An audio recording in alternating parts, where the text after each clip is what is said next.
যুক্তরাষ্ট্রের সঙ্গে বাংলাদেশের যে বাণিজ্য চুক্তি হয়েছে আমাদের এবারে জাতীয় নির্বাচনের ঠিক 3 দিন আগে খুবই গোপনে এবং অনেকটা তড়িঘড়ি করে তৎকালীন বাণিজ্য উপদেষ্টা এবং জাতীয় নিরাপত্তা উপদেষ্টা এবং ডক্টর ইউনূস এই 3 জনের সম্মতিতে এবং তারাই মূলত এখানে প্রধান ভূমিকা পালন করেছেন। যুক্তরাষ্ট্রের বাণিজ্য উপদেষ্টা গিয়েছিলেন, ডক্টর খলিলুর রহমানও গিয়েছিলেন।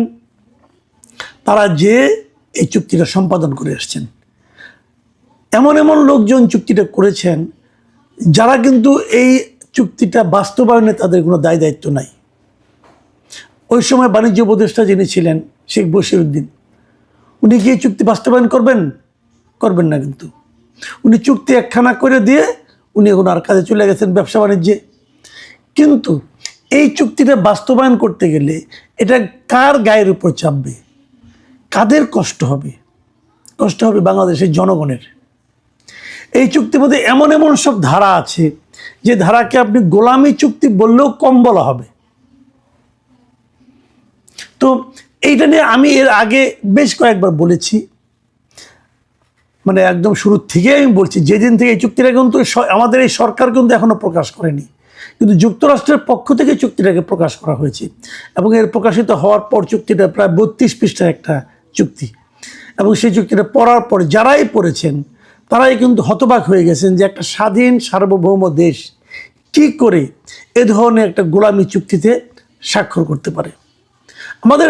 আমি তো মনে করি আমাদের কৃষি খাত, আমাদের শিল্প খাত, আমাদের বিশেষ করে ঔষধ শিল্প একেবারে ধ্বংস হয়ে যাবে। যাই হোক, এই চুক্তিটা কি এটা অনেকেও কিন্তু অত ভালোভাবে জানেনও না, হয়তো বোঝেনো না, জটিল লেখা। এই জন্য তো আমি এই সুযোগে আজকে আমাদের দেশের প্রধান দৈনিক যেটাকে আমি মনে করি দৈনিক প্রথম আলো, সেই প্রথম আলোর এই বিষয়টা নিয়ে আজকে একটা চমৎকার লেখা ছাপা হয়েছে। মিস্টার শওকত হোসেন মাসুম লেখাটা লিখেছেন। উনি ব্যক্তিগতভাবে আমার খুবই বন্ধু এবং আমি ওনার লেখার খুবই ভক্তও একজন। আমি মনে করি অর্থনীতির অনেক জটিল লেখা এই শওকত হোসেন মাসুম খুব সহজভাবে লিখতে পারেন। এবং এই রিপোর্টটা আমি পড়েছি আজকে, ওনার রিপোর্টটা এত জটিল যে মাসুমের মতো লোকের লেখাও কিন্তু অনেককে দুবার পড়তে হবে, মানে এখানেও উনি অত সহযোগ করতে পারেননি। তো তারপরে উনি লিখেছেন এবং উনি জানিয়েছেন যে এটা আরও একটা খণ্ড আসবে এর পরবর্তীতে, ওইখানে উনি আরও কিছু ব্যাখ্যা করবেন। আমরা সেই রিপোর্টের অপেক্ষায় থাকব। কিন্তু মজার ব্যাপার হলো এই চুক্তিটা নিয়ে আপনারা পড়বেন, আমি সবাইকে রিকোয়েস্ট করবো আপনারা এটাও পড়বেন, পরের পর্বটাও পড়বেন। আপনি জানতে পারবেন যে আসলে ইউনূস সরকার আমাদের দেশের জন্য কত বড় ক্ষতি করে দিয়ে গেছেন, যেটা চিন্তাও করা যায় না। উনি করে দিয়ে গেছেন এই ক্ষতিটা। এই ক্ষতি করে দিয়ে উনি মোটামুটি ভালোই আছেন, সুখে আছেন। ওনার ব্যক্তিগত অনেকগুলি সুবিধা উনি করে নিয়ে গেছেন, ইউনিভার্সিটি নিয়েছেন, তারপরে আপনার আদম ব্যবসা লাইসেন্স দিয়েছেন, অনেক কিছু দিয়েছেন। ওনার সমস্তগুলি যেগুলো ট্যাক্স ছিল, শুল্ক, যেগুলি শুল্ক দিতে উনি খুব অপছন্দ করেন, ওনার শুল্ক মওকুফ করে নিয়েছেন অনেকগুলো ক্ষেত্রে। এগুলি করেছেন উনি নির্লজ্জে বেহায়ার মতো, এই কাজগুলো উনি করে নিয়েছেন। কিন্তু আমার বক্তব্যটা অন্য জায়গায়। আমার বক্তব্য হলো যে অন্তর্বর্তীকালীন সরকার, ডক্টর ইউনূস, ডক্টর খলিলুর রহমান, শেখ বশিরউদ্দিন, এরা না হয় আমাদের দেশের জন্য ক্ষতিকর চুক্তিটা করেছেন তাদের ব্যক্তিগত যার যার স্বার্থের জন্য, কিন্তু এখন তো একটা গণতান্ত্রিক সরকার আসছে। এই সরকার কেন এই চুক্তি নিয়ে কোনো কথা বলছে না? এটা হলো আমার সবচেয়ে বেদনার ব্যাপার। আমি এই চুক্তি নিয়ে এ পর্যন্ত বিএনপির কোনো পর্যায়ের কোনো নেতার মুখে এই চুক্তি নিয়ে একটা শব্দ উচ্চারিত হইতে শুনিনি। কেন? তাহলে বিএনপির কাছে কি এদেশের জনগণের স্বার্থের কোনো মূল্য নেই? তাহলে বিএনপি কি দেশের জনগণের স্বার্থ সংরক্ষণ করার জন্য আসেননি? শেখ বশিরউদ্দিনের মাঝখানে একটা ইন্টারভিউ দেখলাম কোনো একটা মিডিয়াতে। উনি বলেছেন ওই সময়ে এই আমাদের যে পণ্য যেখানে আমরা রপ্তানি করি সেটা যে শুল্ক আরোপ করা হয়েছিল, সেই শুল্ককে 19% আনার জন্য এটা তাদের করা ছাড়া কোনো উপায় ছিল না। কিন্তু ওনারা কি একবার হিসেব করে দেখেছেন আমরা ওখানে কী কী রপ্তানি করার সুযোগটা পেলাম? হয়তো গার্মেন্ট ইন্ডাস্ট্রি যেগুলো আছে তাদের কিছু পণ্য আমরা রপ্তানি করবো ওখানে, কিন্তু তার বিনিময়ে আমাদের যে কত বড় ক্ষতি হয়ে গেল সেটার পরিমাণ দিকে চিন্তা করলে কোনটা বেশি হয়? একবার কি ওনারা ভেবেছেন? আমার মনে হয় না। শেখ বশিরউদ্দিনের এই কথা শোনার পর অনেকে হয়তো ভাববেন তাহলে ডক্টর খলিলুর রহমান কি বলেছেন। ডক্টর খলিলকে ওই প্রশ্নটা করা হয়েছিল, উনি আবার অদ্ভুত একটা কথা বলেছেন। উনি বলেছেন এই চুক্তি করার আগে এই বিষয়ে জামাতে ইসলাম এবং বিএনপি এই দুই দলের সঙ্গে নাকি তারা কথা বলেছিল, এবং উনি এটা যেদিন বলেছেন খুব সম্ভবত এটা মার্চের 4 তারিখের দিকে উনি বলেছেন। তো উনি যেদিন বলেছেন তার পরের দিনই দেখলাম যে জামাত ইসলামের আমির উনি স্পষ্ট করে বললেন যে এই চুক্তি নিয়ে তাদের সঙ্গে কোনো কথা হয়নি। জামাত সংসদে কিন্তু বেশ সরব ছিল বিভিন্ন ইস্যুতে, ছোটোখাটো ইস্যু নিয়ে তারা অনেক বেশ সরব হয়েছিল, কিন্তু যে কথাটা তাদের সঙ্গে হয়নি, তো তারাও কিন্তু পুরো সংসদ অধিবেশনের মধ্যে একটি বারের জন্য এই চুক্তি নিয়ে কোনো কথা বলেননি। এ ধরনের একটা চুক্তি যে করা ঠিক না, এই কথাটা একবারের জন্য আমরা সংসদে তাদের কোনো একজন সদস্যের মুখ থেকেও উচ্চারিত হতে শুনি নাই। এমনকি এনসিপি ছোট দল, বাট তারা মাঝে মাঝে বিপ্লবী কথাবার্তা বলে, তাদের মুখেও এই চুক্তির ব্যাপারে কোনো ধরনের আপত্তির কথা এখন পর্যন্ত উচ্চারিত হয়নি। পুরো জাতীয় সংসদে 300 সদস্য আছেন, এদের মধ্যে মাত্র একজন সদস্যকে, মাত্র একজন, যিনি এই চুক্তি নিয়ে কথা বলেছেন সংসদ অধিবেশনে একদম শেষ দিকে এসে, তিনি কে একজন স্বতন্ত্র সদস্য বেশটা রুমিন ফারহানা। একমাত্র তিনিই বলেছেন যে চুক্তিটা নিয়ে আলোচনা হওয়া উচিত, এবং এই চুক্তিটা যে কোনো ভালো চুক্তি নন, একমাত্র এই রুমিন ফারহানা ছাড়া আর কাউকে, আর কোনো সংসদ সদস্যকে আমি কিন্তু কোনো কথা বলতে দেখি নাই। কারণটা কি? ওনারা কি ভয় পাচ্ছেন? ওনারা কি ভাবছেন যে এই চুক্তিটা নিয়ে কথা বললে পর যুক্তরাষ্ট্র আমাকে ভেনেজুয়েলার প্রেসিডেন্টের মতো হয়তো আমাদেরকে কিন্তু উঠিয়ে নিয়ে যাবে? ওনারা কি এই ভয় পাচ্ছেন?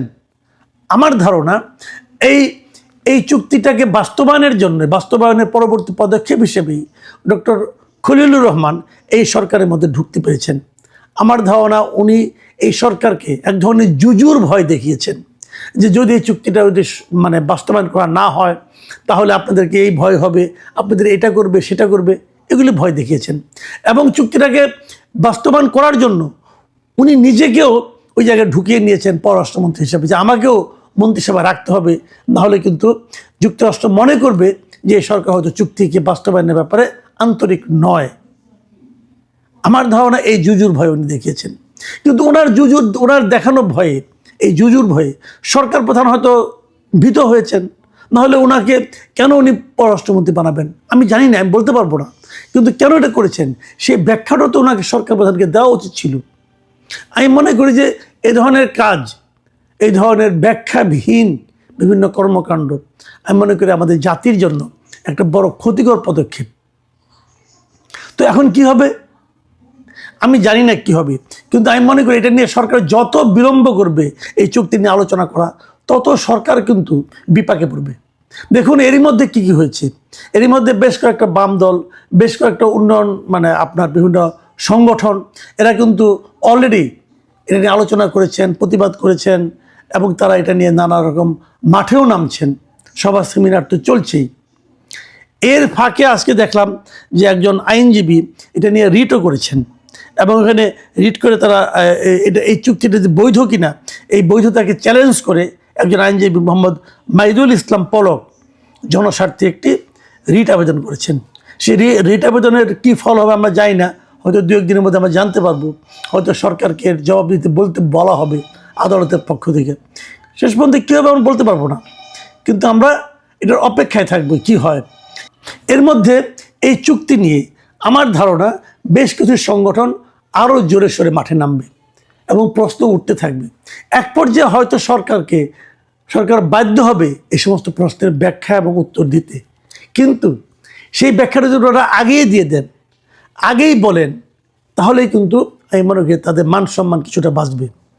একটা কথা বলে রাখি, অনেক কথা বলবেন চুক্তি তো হয়ে গেছে এখন আর কি করা, না এখনও অনেক কিছু করার আছে। কারণ এই চুক্তির মধ্যেই এই চুক্তিটাকে কিভাবে বাতিল করা যায় তার অপশন দেওয়া আছে, এবং সেটা করলে পর আমি মনে করি সেটা সম্ভব। সেটা কিছুই না, মানে যে কোনো দেশ এই চুক্তিকে ইচ্ছা করলে চেঞ্জ করতে পারে, বাতিল করতে পারে, অথবা পুনরালোচনার জন্য উত্থাপন করতে পারে। সেই জন্য সেই সরকারের যে পক্ষ এটাকে বাতিল করতে চান অথবা এটাকে চেঞ্জ করতে চান, তাদেরকে 60 দিনের একটা নোটিশ দিতে হবে এবং নোটিশ দিয়ে এটা করতে পারে। সরকার বলতেই পারে আমার দেশের জনগণ এই চুক্তিটাকে ভালোভাবে নিচ্ছে না। আগে সরকার করেছিল, ওটা জনগণের কোনো ম্যান্ডেট পাওয়া সরকার ছিল না, কাজে তারা করেছিল, কিন্তু আমরা জনগণের ম্যান্ডেট নিয়ে যখন এসেছি আমার জনগণ চায় না এই চুক্তিটা অটুট থাকুক। আপনি বলবেন তখন হয়তো তারা শুল্ক বাড়িয়ে দেবে। দেখেন এই ধরনের শুল্ক তো ট্রাম্প অনেককে বাড়িয়ে দিয়েছিল এবং অনেকে নানা ধরনের বার্গেন করে করে কিন্তু শুল্কগুলো কমিয়েছিল। আপনারা বার্গেন করতেন, আপনারা তো বার্গেনিংয়ে যান নাই, আপনারা গেছেন আপোষে, আপনারা গেছেন সব দিয়ে দেবো আমরা। তো এই যে যাওয়ার প্রক্রিয়াটা, এটা হলো কি, আপনি তো আপনি টাকা দিচ্ছেন না রে ভাই, আপনি তো আমার টাকা দিচ্ছেন, আপনাকে দেওয়ার ইচ্ছাটা কে দিল? তো এইভাবে হয় না, বার্গেন করেন, অন্যভাবে বার্গেন করেন। কিন্তু আমি মনে করি এটাকে নিয়ে আলোচনা করা উচিত এবং এটাকে বাতিলও করা উচিত, কারণ এটা বাতিল না করলে এদেশের শিল্প, এদেশের কৃষি একদম ধ্বংস হয়ে যাবে।